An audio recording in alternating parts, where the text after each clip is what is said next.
Ano, dilima. Balikan na naman sa Oyo. Sana munti na. Ha, diretso doon. Lagi ka naman pumupunta doon eh. Saka dami kang tropa doon eh, di ba? Tumunti. Sama mo na si Castro. Saka si ano, sa Torocampo. Pati si Trillanes. Ito talaga yung mga kaso. Si Trillanes, may kaso. Dire-diretso na kayo doon. Para kahit pa paano mapahinga naman ng mga sambayan ng Pilipino sa mga panggugulo nyo. Ha? Yung mga sinasabi sa'yo na mga drug na problema, eh harapin mo na. Ha?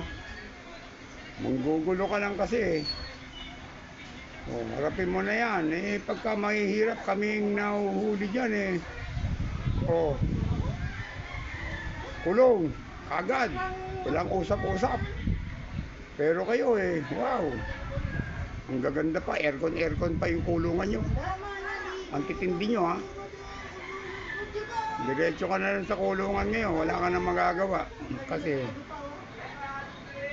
ayun ang hatol ng ano, hatol ng hukuman. Pati sambayan ng Pilipino.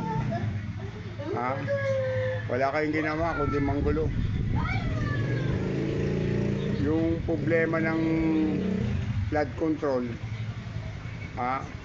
Dinadivers nyo, dinadala nyo sa iba, ha?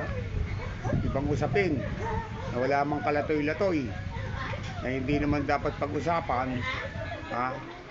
Pinipilit yung pag-usapan, ha? Ikaw ang dapat pag-usapan eh. Bakit ka nasa labas eh? Nung pinagkagagawa mo dyan, nakakuha ka pa ng kontrata sa flood control? Aba, kontraktor ka ba? Ha? May alam ka ba dyan? Baka maghalo lang ng semento, timpla ng semento, hindi mo alam eh.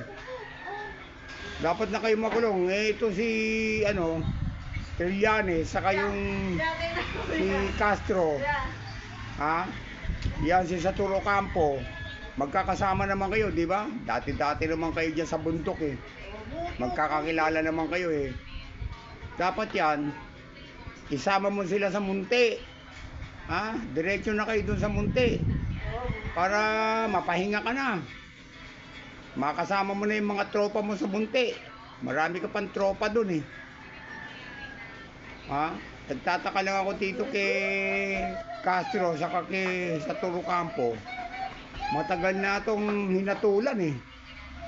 O ba't wala pa? Pagka pangkaraniwan, hindi pa nahatulan, nakakulong na. Matitindi kayo ha. Dapat yan, dire-diretso na yan. Wala nang pasubali dyan. Wala nang dapat pag-usapan. Ha? Kayong mga ano dyan, mga komunista, mga MPA, mga rebelde ng bayan, ang sabi ng sambayan ng Pilipino, diretso na sa kulungan, wala nang patapatawad, ha? Yung sinasandalan yung ICC, wala na rin, makukulong na rin. Kaya kami, naniniwala kami kay Bangag na ngayong bago matapos ang December, may makukulong. Kayo pala yun, ha? Tama rin yung amo nyo si Bangag, may makukulong. O, hintay na namin yung pagkakulong nyo, ha? Sige.